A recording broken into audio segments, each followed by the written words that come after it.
ओम शांति।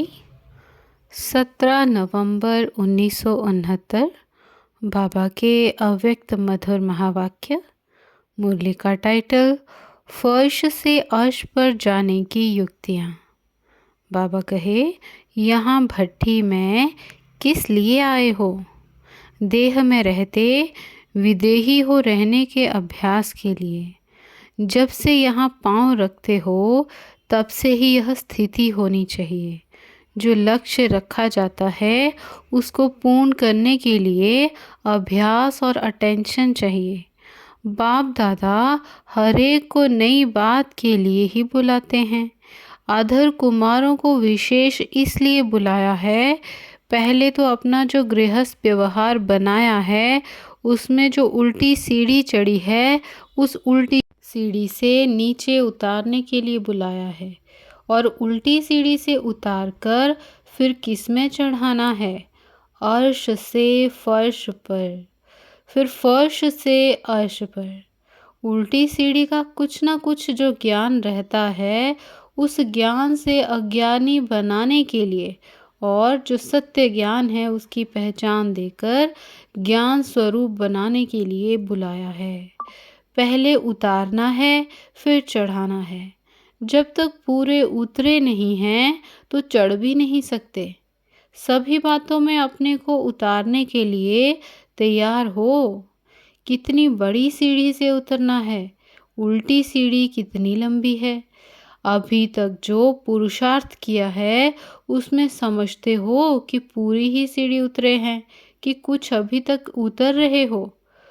पूरी जब उतर जाएंगे तो फिर चढ़ने में देरी नहीं लगेगी, लेकिन उतरते उतरते कहाँ ना कहाँ ठहर जाते हो। तो अब समझा किस लक्ष्य से बुलाया है।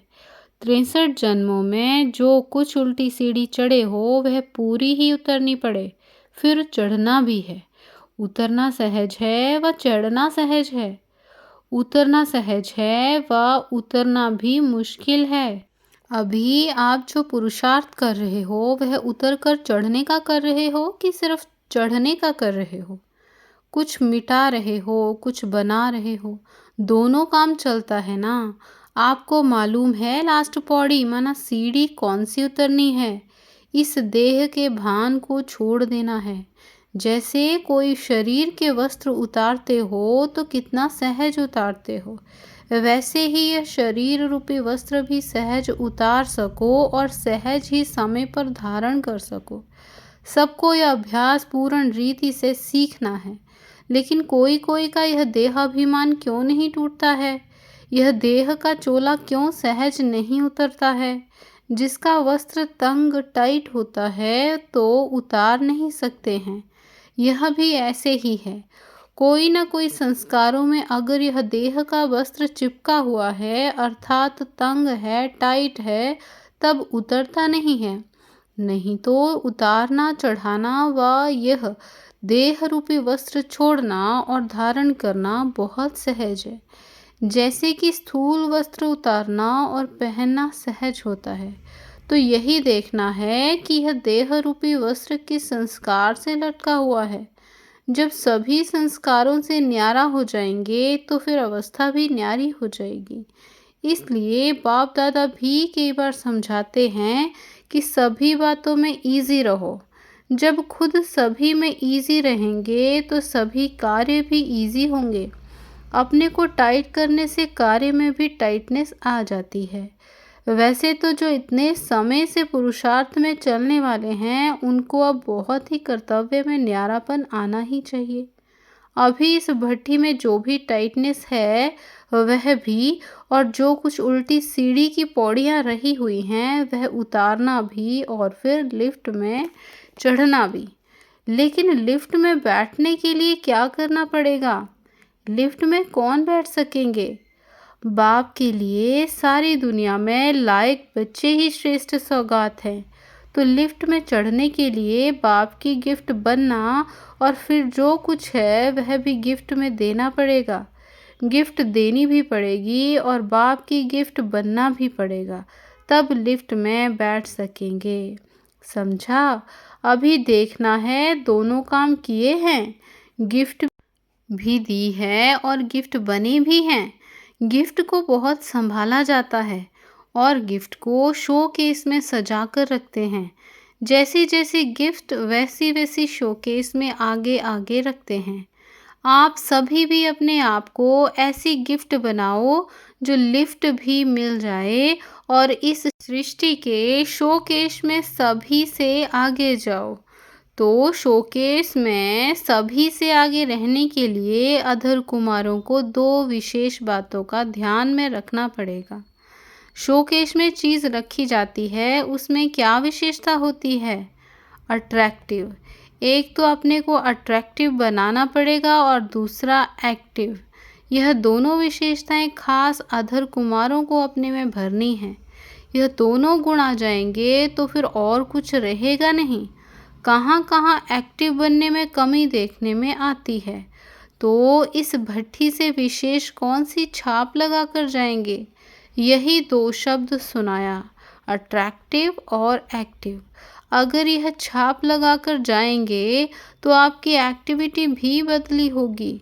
जितनी जितनी यह छाप व ठप्पा पक्का लगा कर जाएंगे, उतनी एक्टिविटी भी पक्की और बदली हुई देखने में आएगी। अगर ठप्पा कुछ ढीला लगा कर जाएंगे तो फिर एक्टिविटी में चेंज नहीं देखने में आएगी। यह तो सुना था ना, भट्ठी में आना अर्थात अपना रूप रंग दोनों बदलना है। भट्ठी में जो चीज़ आती है, उनकी जो बुराई होती है वह गल जाती है। जो असली रूप है, असली जो कर्तव्य है, वह यहाँ से लेकर के जाना। वह कौन सा रूप है? क्या बदलेंगे?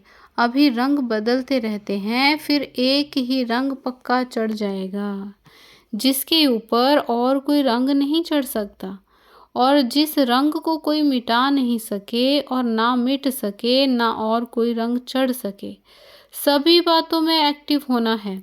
जैसा समय, जैसी सर्विस, उसमें एवर रेडी। कोई भी कार्य आता है तो एक्टिव जो होता है उस कार्य को शीघ्र ही समझकर सफलता को प्राप्त कर लेता है। जो एक्टिव नहीं होते तो पहले कार्य को सोचते रहते हैं। सोचते सोचते समय भी गंवाएंगे, सफलता भी नहीं होगी। एक्टिव अर्थात एवर रेडी, और वह हर कार्य को परख भी लेगा, उसमें जुट भी जाएगा और सफलता भी पा लेगा। तीनों बातें उसमें होंगी। जिसमें भारीपन होता है उनको एक्टिव नहीं कहा जाता।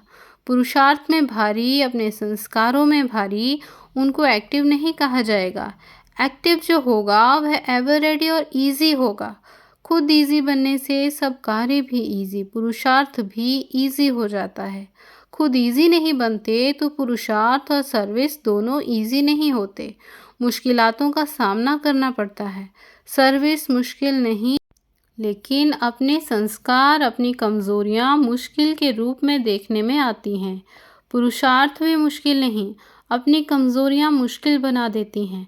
नहीं तो कोई को सहज, कोई को मुश्किल क्यों भासता?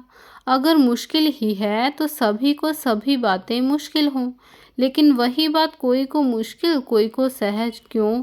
अपनी ही कमज़ोरियाँ मुश्किलात के रूप में आती हैं। इसलिए यह दो बातें धारण करनी है। अट्रैक्टिव भी तब बन सकेंगे जब पहले अपने में विशेषताएं होंगी। आकर्षित बनने लिए हर्षित भी रहना पड़ेगा। हर्षित का अर्थ ही है अतीन्द्रिय सुख में झूमना, ज्ञान को सुमिरन करके हर्षित होना, अव्यक्त स्थिति का अनुभव करते अतीन्द्रिय सुख में झूमना। इसको कहा जाता है हर्षित। हर्षित भी मन से और तन से दोनों से होना है। ऐसा जो हर्षित होता है वही आकर्षित बनता है। प्रकृति और माया के अधीन ना होकर दोनों को अधीन करना चाहिए। अधीन हो जाने के कारण अपना अधिकार खो देते हैं, तो अधीन नहीं होना है, अधीन करना है, तब अपना अधिकार प्राप्त करेंगे।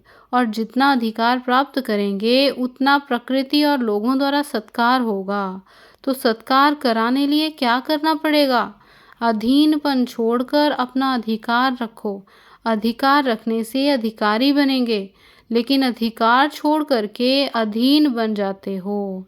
छोटी छोटी बातों के अधीन बन जाते हो, अपने ही रचना के अधीन बन जाते हो। लौकिक बच्चे तो भले हैं, लेकिन अपनी ही रचना अर्थात संकल्पों के अधीन हो जाते हैं। जैसे लौकिक रचना से अधीन बनते हो, वैसे ही अब भी अपनी रचना संकल्पों के भी अधीन बन जाते हो। अपनी रचना कर्मेंद्रियों के भी अधीन बन जाते हो। अधीन बनने से ही अपना जन्म सिद्ध अधिकार खो लेते हो ना। तो बच्चे बने और अधिकार हुआ, सर्वदा सुख शांति और पवित्रता का जन्म सिद्ध अधिकार कहते हो ना। अपने आप से पूछो कि बच्चा बना और पवित्रता सुख शांति का अधिकार प्राप्त किया, अगर अधिकार टूट जाता है तो कोई बात के अधीन बन जाते हो। तो अब अधीनता को छोड़ो, अपने जन्म सिद्ध अधिकार को प्राप्त करो। ये जो कहते हो कब प्रभाव निकलेगा, यह प्रभाव भी क्यों नहीं निकलता, कारण क्या? क्योंकि अब तक कई बातों में खुद ही प्रभावित होते रहते हैं। तो जो खुद प्रभावित होता रहता है उसका प्रभाव नहीं निकलता। प्रभाव चाहते हो तो इन सभी बातों में प्रभावित नहीं होना, फिर देखो कितना जल्दी प्रभाव निकलता है। अपनी एक्टिविटी से अंदाजा निकाल सकते हो। ऐसा सौभाग्य सारे कल्प में एक ही बार मिलता है। सतयुग में भी लौकिक बाप के साथ रहेंगे, पारलौकिक बाप के साथ नहीं। 84 जन्मों में कितना श्रृंगार किया होगा, भिन्न भिन्न प्रकार के बहुत श्रृंगार किए। बाप दादा का स्नेह यही है कि बच्चों को श्रृंगार कर शोकेश में सृष्टि के सामने लाएं। जब सभी संपूर्ण बनकर शोकेस अर्थात विश्व के सामने आएंगे तो कितने सजे हुए होंगे। सत्यों का श्रृंगार नहीं, गुणों के गहने धारण करने हैं। अच्छा, ओम शांति। ओम शांति।